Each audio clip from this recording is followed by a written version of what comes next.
Hi, Scott from Digital Fish with content that catches. I was lucky enough to get invited on a trip to fish Great Barrier Island with Okuma fishing tackle and the boys from Smart Marine. We loaded up at T Point and made our way up the coast to search out a school of mackerel for live bait. Kingfish ate a few jacks off our lines, but we eventually caught enough, so we steamed off for Great Barrier Island.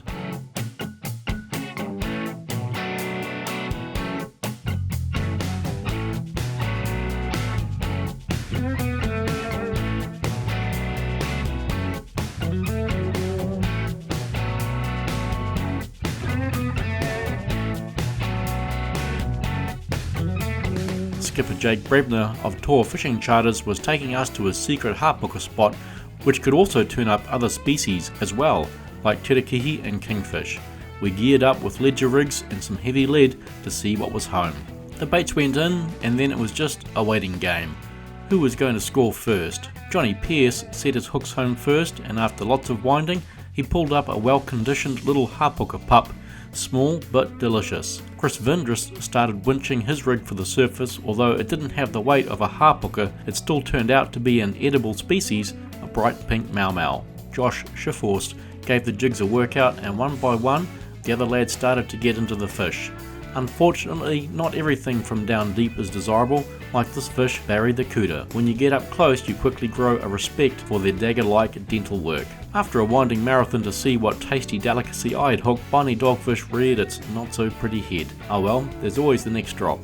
Something a bit heavier and more feisty than a dogfish took a liking to my bait, so back up she came. A nice-looking hapuka was attached to the other end. They don't win beauty contests, but hapuka taste delicious. Steaks or chowder? I couldn't make up my mind just yet. The afternoon saw us pulling up the good, the bad and the really ugly, with tiri-tiri, dogfish, barracuda, puka and snapper all coming aboard.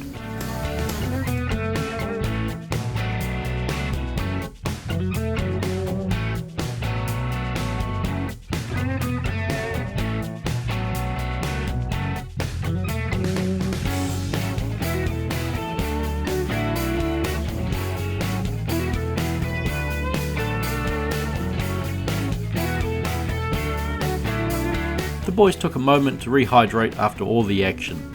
The afternoon was marching on, so Skipper Jake pointed the Thor back toward the island. Stuart Goodyear was keen to look for some crayfish, and we were all keen for Stu to find some crays, so we pushed him over the side while we cast some lines to see what was lurking around the kelp beds.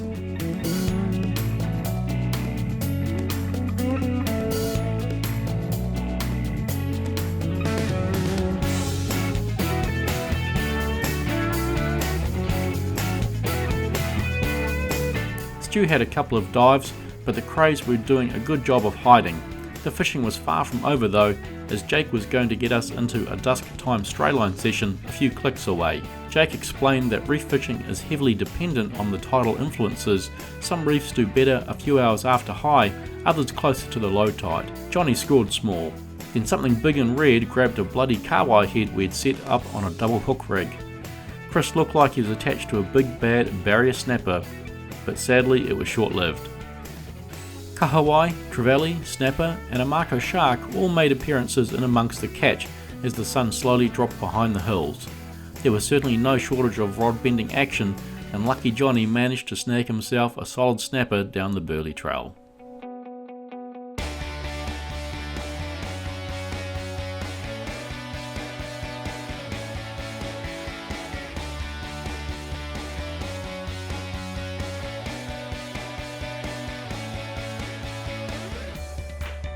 The night set in, and so we iced down the fish a bit more.